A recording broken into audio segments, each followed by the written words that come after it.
Hello and good morning. Joe Justice here, coming to you live on December 20th, 2022. We are just 5 days away from Christmas. I hope that you are having a wonderful holiday season. I hope that you're spending plenty of time with your friends and your family and getting a chance to, just have fun. Speaking of having fun, that's what I was wanting to talk about today with the holiday season. I know this is an incredibly stressful time for a lot of people. So I wanted to give you a couple strategies and some thoughts on how to improve your time and eliminate stress during the holiday season. Now, first and foremost, I can tell you that I've personally had panic attacks before. So I know what it's like and I know what it means to have a panic attack. And lots of things trigger a panic attack. What a panic attack really is an acute anxiety attack. So, and usually what that kind of is an overwhelming feeling. So an anxiety attack or a panic attack is whenever there's too much that comes at you all at once. And the too much can be existential, or it can be like in the moment. And what I mean by that is I've talked to people that have had panic attacks. I remember I heard this story once of this woman that when she went to school, she went to college for the first time, and she took an astronomy class. And they had this video, and of course she was very young. She was like 18, 19 years old. And they had this video that kind of started out like on Earth and kind of zoomed out to the moon and then zoomed out into the asteroid belt and then zoomed out. And it kept on zooming out and zooming out and zooming out. And it triggered a panic attack in her. And that was one of those existential style panic attacks that I was talking about. So that kind of existential panic attack is when all of a sudden, like all this stuff that you can't handle floods in on you all at once. And that's definitely a type of panic attack. And another type of panic attack that you might run into is when you're overwhelmed with so many tasks to do. Like you start like writing things on your to-do list, and then your to-do list just gets longer and longer and longer, and you have, this breakdown. Those are different types of panic attacks, and they're triggered by an overwhelm of chaos, a kind of overwhelming inability to order your functions. One of the most effective ways that I've read about one of the most effective ways that I'm having a hard time talking this morning. One of the most effective ways that I've found to deal with an acute panic attack, to deal with an anxiety attack, is called the 5-4-3-2-1 grounding exercise, or the 5-4-3-2-1 grounding, or the 5-4-3-2-1 method. It comes by different names, but the whole idea behind it is to bring yourself back in the moment and to bring yourself into a concrete substantiation of where you are, where you exist, where things are right at this moment. And it goes like this. You look around and you see 5 things, you name 5 things. You look around and you name 5 things that you can see. And then you name 4 things that you can touch. And then you name 3 things that you can hear. Then you name 2 things that you can smell. And then you name 1 thing that you can taste. And by the time you do all of these things, you'll be brought into the moment, back to reality, because this panic attack is kind of a spiraling out of reality, kind of a spiraling out of control. So by using this 5-4-3-2-1 method, you come back to reality, back into the moment, and back into the present. This is an incredibly powerful technique. And just doing the technique also helps you maintain control. It also helps you get under control of yourself. It's an incredibly powerful method. It's something that you should think about and consider and have kind of in your back pocket whenever things get overly stressed, whenever things get overly difficult, whenever you can tell that you're going to be overwhelmed.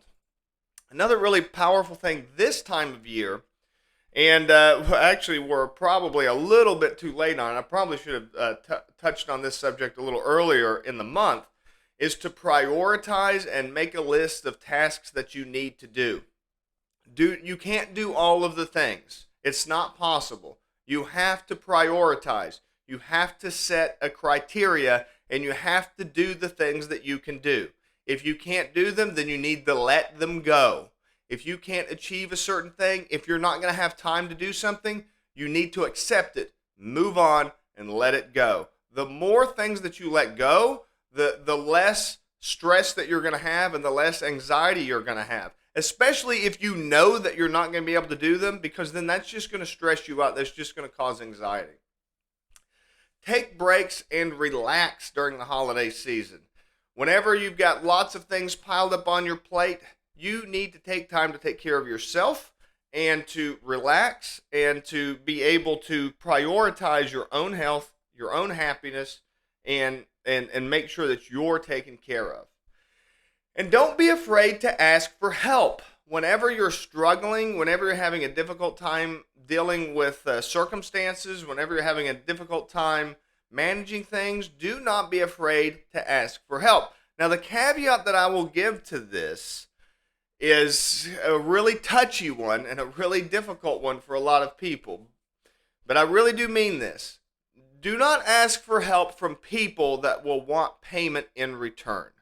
And you probably know what I'm talking about this. Everyone has these certain family members or these certain friends that everything is a quid pro quo.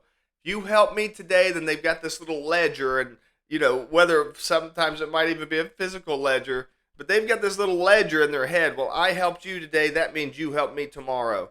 Stay away from people like that when you're looking for help. You don't want to owe people like that, because in the long run, they are not worth dealing with, and you'll never be on the happy side of the ledger. You will never be on the happy side of their ledger. They will always find ways to say that you owe them. They did this for you and you never paid them back, and that type of thing. So ask for help and help others. Practice reciprocity. Practice win-win. Avoid getting in debt to people that look to get people in debt. And then, the most important thing about the holiday season, when it comes to stress and when it comes to working too hard, and when it comes to being overly committed, when it comes to being having so much that depends on you, is to enjoy the moment. Take the time to enjoy the moment. If you work to plan a party, enjoy the party. Have fun at the party. It's a really weird, and it's almost a curse of being a human being, is the things that you enjoy the most seem to be the most fleeting.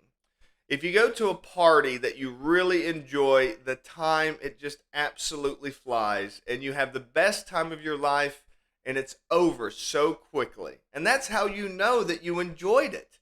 You know you enjoyed it because it goes by so fast. But the things that you hate, the things that make you miserable, seem to take forever. And it's just kind of part of the human condition, that the things that you love, because you love them, fly by. And the things that you hate, because you hate them, just linger and linger and linger. But that gives you that opportunity to be in that moment. When you feel that feeling, of time passing, of things going by quickly, take a moment. Take it all in.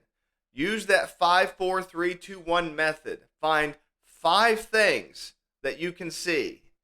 4 things that you can touch, 3 things that you can hear, 2 things that you can smell, and 1 thing that you can taste. And that will bring you into the moment, and that will help you to enjoy that moment and to help it stretch out a little bit longer. I hope that you found this helpful today. I hope that you have a wonderful holiday season, and I hope that you're able to spend lots of times with your friends and your families and have a good time And I hope that you avoid all of the holiday stress, live in the moment, and have a wonderful day. I will see you all tomorrow, and have a great rest of your day.